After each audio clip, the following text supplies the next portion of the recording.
Uh-oh. What you gonna do with that big head of cabbage there, Mr. Dan? Stay tuned and find out what we're doing. Okay, welcome back to another episode of Cooking with Mr. Dan. Today we're going to be making something very sweet and simple. Sweet. We're going to be making sauerkraut. And we're going to do the fermentation method. It's very simple. You just use a head of cabbage or whatever, how much cabbage you want, and some salt. Very simple process, but then you got to let it set for a couple of weeks to a couple of months, whatever. It all depends on your taste. And if you like it a little crunchy or a little soft. So without further ado, let's get to this nice simple recipe, and it's very healthy for you. Very healthy.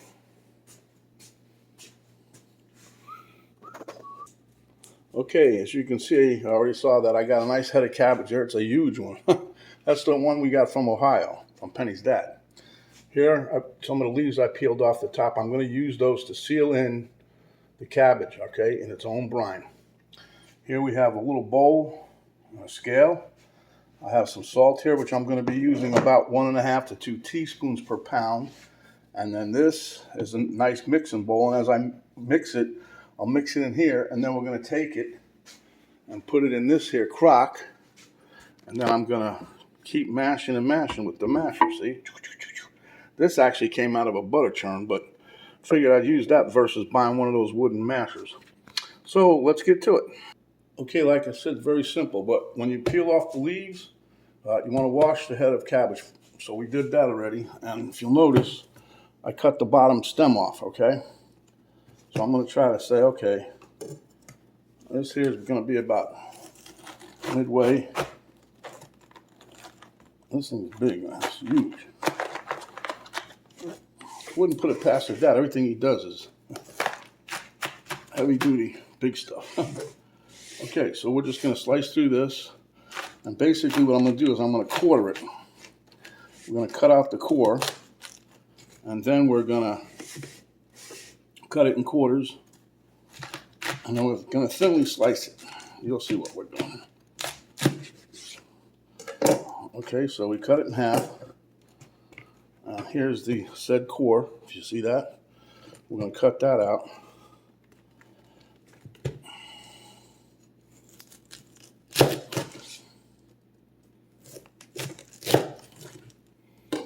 Because that's really very hard. You can't really do much with it. Okay? So now what we're going to do here is we're going to quarter it, like I said. Just cut it in half again. And you got a quarter, right? Boom, just like so. Now we're going to shred this as finely as you can, or if you like it thicker, you can cut it thick too, but you really want to get it thin.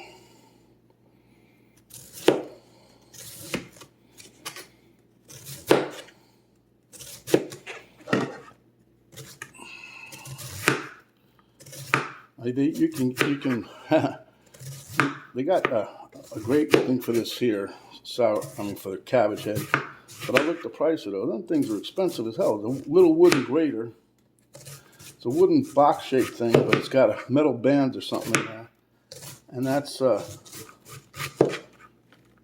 it's expensive, that's all I can say. But I'm like, hey, you know, this gives you a little practice on your knife skills, which you can see I'm not doing very well slicing. I'm just trying to get it way too thin.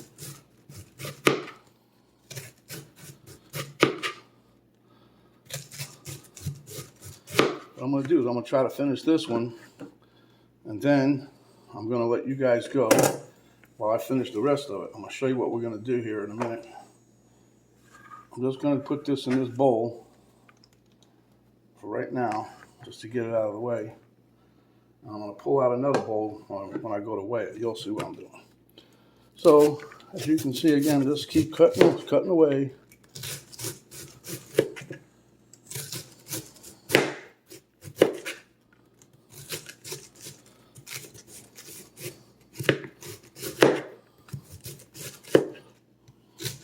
And know, this is something fun, really. I mean, once you get the cutting part done, you can bring your kids and they can help you with the other part. You know, you can make this into a family affair. Wasn't there a TV show called that, right? Family Affair? Okay, so keep cutting. And what I'm going to do, just before, I'm going to use, like I said, I got my scale. I'm going to try to load 1 pound of cabbage at a time, so that, let me see here. Let me show you what I'm doing here. I got my scale, so I don't mess around.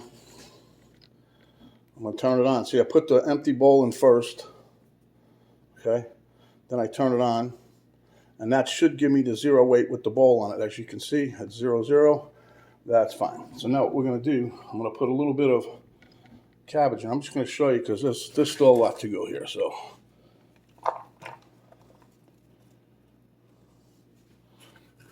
believe it or not, that little section there is like half a pound.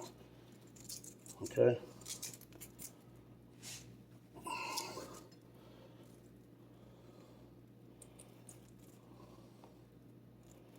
There's 10 ounces, or 11 ounces, 15, almost 15.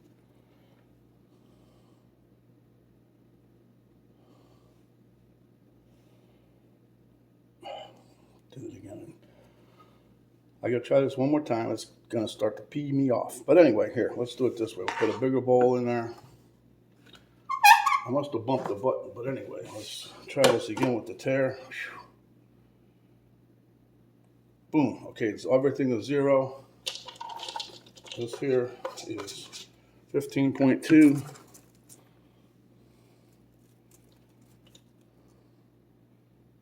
£1 pound. Okay. So now what I'm going to do is take my teaspoon here, and I'm going to put a teaspoon of salt, just sprinkle it in there.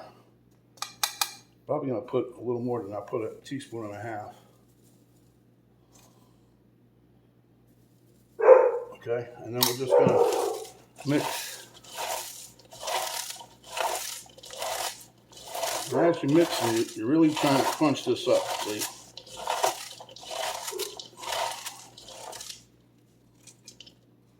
That piece there I think is too thick, so that can take a ride. And as you're going along with this, you start to get, your hands start getting wet, so the moisture, the salt is drawing out the moisture. And you just keep kneading and kneading. Okay, until it's called maceration, I think, but you just keep kneading it and really squishing it. As you can see, maybe, I'll show you the bowl here in a minute, but the cabbage starts to get wet. As you can see, my hands, it's getting all wet. So, that being said, let me finish cutting this up, and we'll be back after I shred up all this cabbage. Okay, guys, I just finished grating up or shredding up the last of the cabbage, and it was total of 10 pounds is what I got total, but this is a 5 pound batch here. This is 1 pound going in. I want to see if you can tell the difference of the color. See how I've already put the salt in this one. It's a little yellower, see, than the whitish colored cabbage that we're taking now. And after we put the salt in, I'm going to show you what we do here. I know I showed you already, but I just want to try to get everything. I'm helping up with you guys, so I ain't pulling no punches.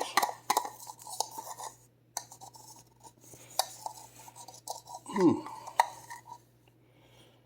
put a little more than that in there, but we're putting about 1 to 1.5 teaspoons in here. Can't get that much out of there with that stupid little teaspoon hold. Anyway, so again, you just mix this in and you squish it with your hands as you're going, okay? And I'll show you in a minute after I get done with this here. You see how it'll change color like this. See how the yellow and how this one's like white?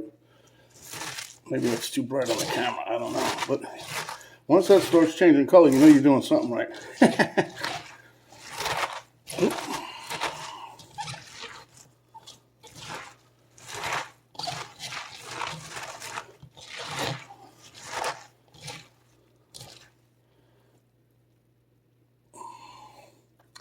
I'm going to try to show you guys, and I'm not done really with this yet, but I just want to show you. This makes its own brine. That's what it's so simple. And if you can see the water in the bottom there? Can you see that? That's what the salt does. It pulls the moisture out of the cabbage. And this is what you're doing. You're macerating it, breaking up the fibers of the cabbage. Okay, now, that looks like a lot, but wait till you see. I'm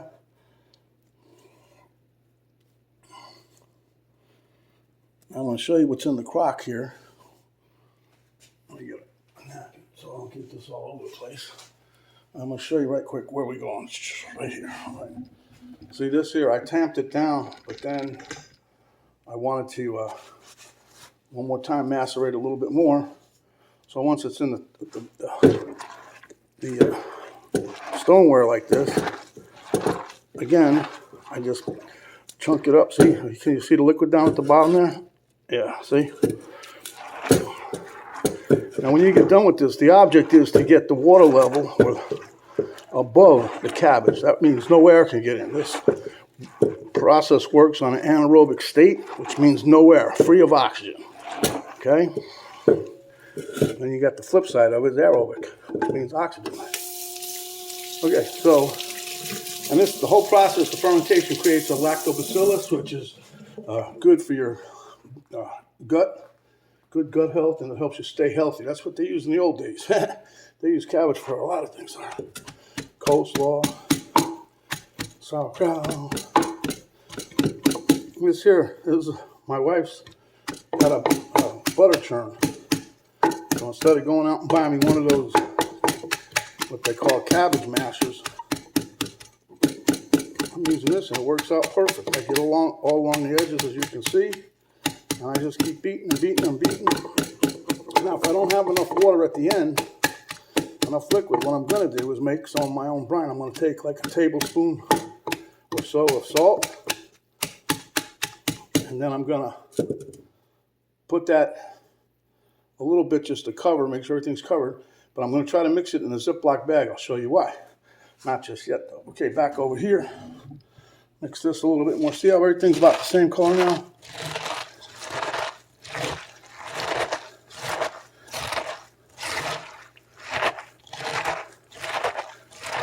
You know, sauerkraut gets that yellowish color, right? That's what happens at the end of the fermentation. It should all look like that. So hopefully, we do everything right here. I'm going to check it in 2 days or 3 days. But I won't see you guys again with this recipe for about 2 weeks, maybe 3. I'm going to mix this up today, set it aside, put a date, one that we started it. Check it in a couple, 3 days. And check a couple more days, about a week. And then taste test it. And let it ferment a little longer, whatever it takes to make it to where I like it. Some people like it real salty, some people like it real soft, some people like it real crunchy. Now what you can do is while you got this in this mix, you can actually taste a piece. Okay, let's take a little piece.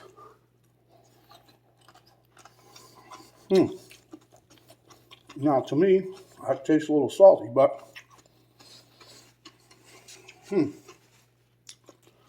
I know from all my research that it won't be that salty after it gets done. But I could have used up to 2 teaspoons of salt per pound, but I didn't. Okay, so now I'm going to show you how much this goes in this crock, because it looks like a lot, but after it moves down, you guys can't see the liquid, so you can hear it. Not to worry, friends. We'll show you as much as we can. Now this is more than half full right now.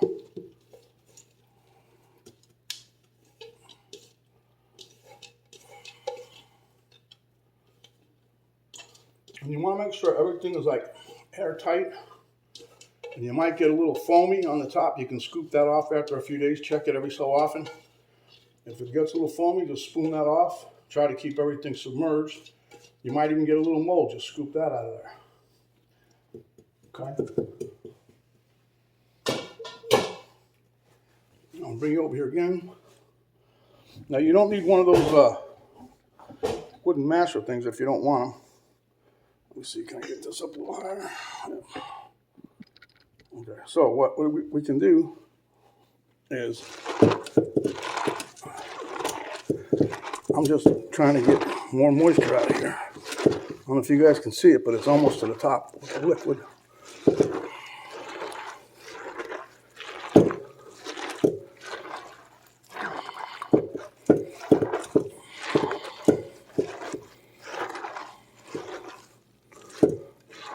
Then you're supposed to, what you can do is put a plate on this, and that's to weight down the cabbage. Put some kind of heavy device on here, a plate, and put some weight on the plate.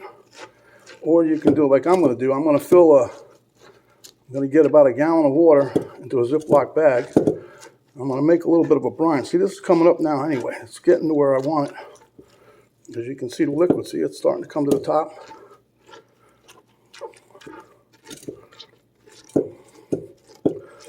But anyhow, yeah, this is doing good. And when I get done with this, before I finalize in here, I'm going to clean out this here with a paper towel inside of the bowl or the jug or stoneware pot, whatever you want to call it. And then we'll be off to the races. The races being going to be 2 weeks, 3 weeks. So anyway, my friends, you see, it's not that hard of a process. It's 2 ingredients, salt and cabbage, and that's all you got to do. Now we're going to mash this a little bit more, and I'll bring you back and show you what we got. Okay, as you can see, I've got liquid there. It's covered up to the top. Now what I'm going to do is take some leaves that I saved. That's why I told you, save some of your outer leaves like this. And what we're going to do is we're going to put these in here to cover up the cabbage, see? That way, we're going to seal the top. We're going to put a weight on it. The weight's going to be a plastic bag with brine water in it. That's because in case it leaks, it will leak salt water or the brine water, whatever, so it won't affect the outcome of your sauerkraut.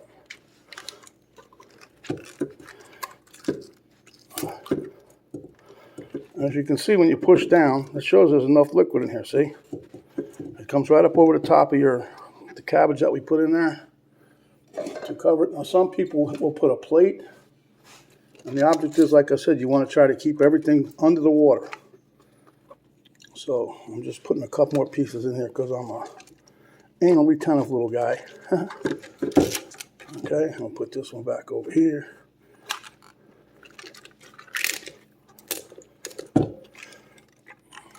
Okay, now when you make your brine water, don't use your tap water, especially if you have city water, because that's been cleansed with chlorine, and the chlorine will inhibit the fermentation process. Okay guys, so as you can see, after putting those leaves in there, I put some salt and water, put about a tablespoon or so in this full bag of water in a Ziploc, sealed the Ziploc, and I pushed down on it.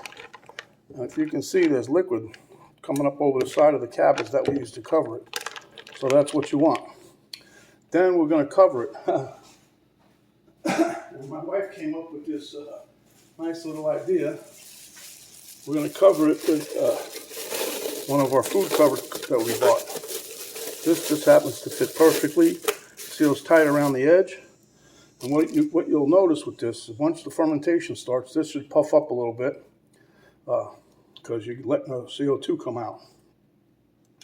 So that's it for today. I will see you back in probably 2 weeks and let you know how it's coming along. It might be done then, it might not, but I'll give you a 2-week heads up, let you know how we're doing with this, okay? This is Mr. Dan saying see you around that time. Okay guys, welcome back. It's been 3 weeks. Today's November 1st, actually. So we're going to unveil our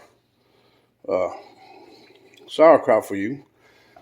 And here we have some jars and some lids. I'm going to put it in here. We're going to show you what we're going to do. The process is very simple. Just keep everything as clean as possible. So, without further ado, let's get started. Okay, so now we're going to give you guys the grand unveiling. Now, I've been tasting this periodically. Okay, I know that's why this is all out, stretched out. But everything so far has worked out pretty well. Let me take this towel and get it out the way. Now here's my thing of brine, my weight as it were. See, no leaking, worked out perfect. Now here's some of the leaves. We're going to take those out. And we're going to put those in a bowl.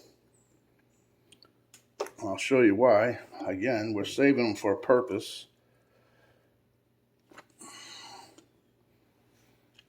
I'll tell you, this came out really good.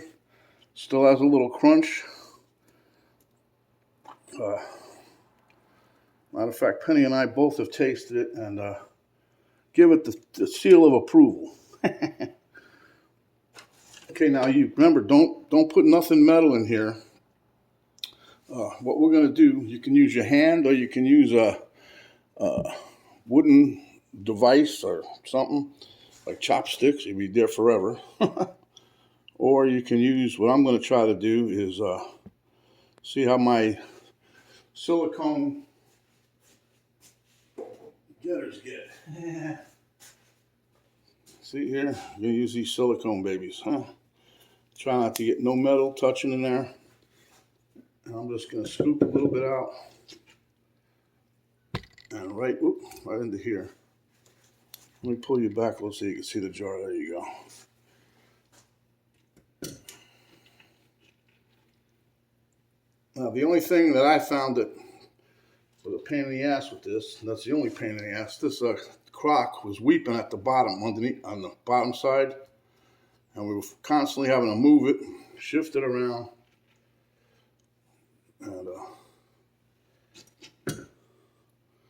and wipe it on the counter because it was getting leaking out. Okay, so I don't think 3 jars is going to, well, I don't know. When you put them in here, you want to pack them down also. Now you can also put these in Ziploc bags if you want to. You can freeze it.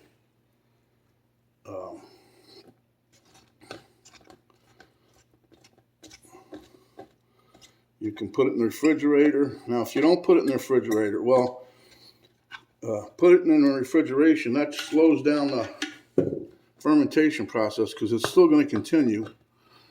And then this little masher here, Penny had, I don't know where she got it from, but it fits perfect in the jar. So what I do is just push down here.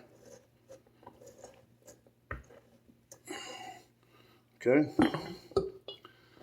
We can get more sauerkraut in there that way, huh?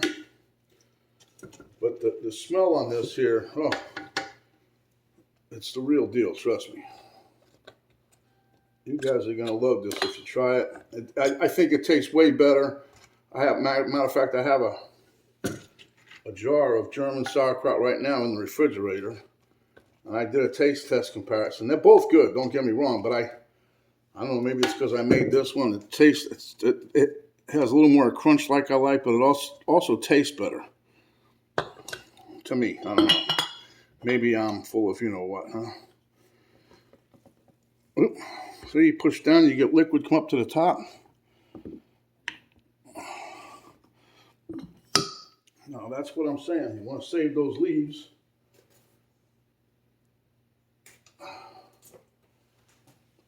And put a leaf in there.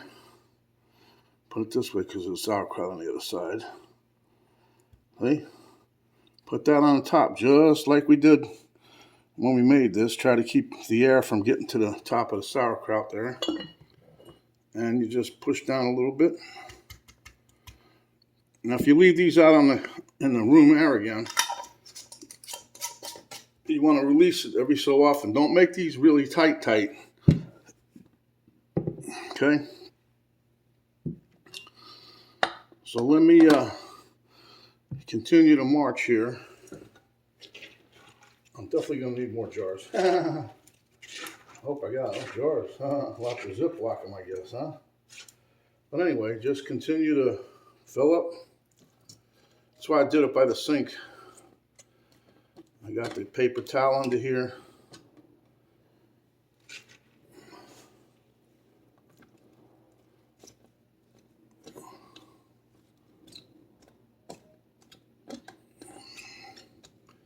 So, oops. So let me finish filling these up and we'll be back. Okay, guys and girls, there you have it. Got 5 nice sized jars of homemade sauerkraut. Delicious and mostly healthy. So what I'm going to do now is get a little dish and have a little taste right here. I'm not going to get at the table, so hang in there just one more minute. Okay, so here we are. Taste test time.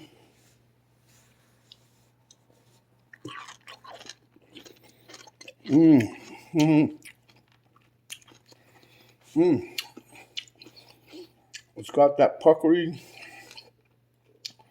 sauerkrauty flavor. I love the crunch on it. One more bite.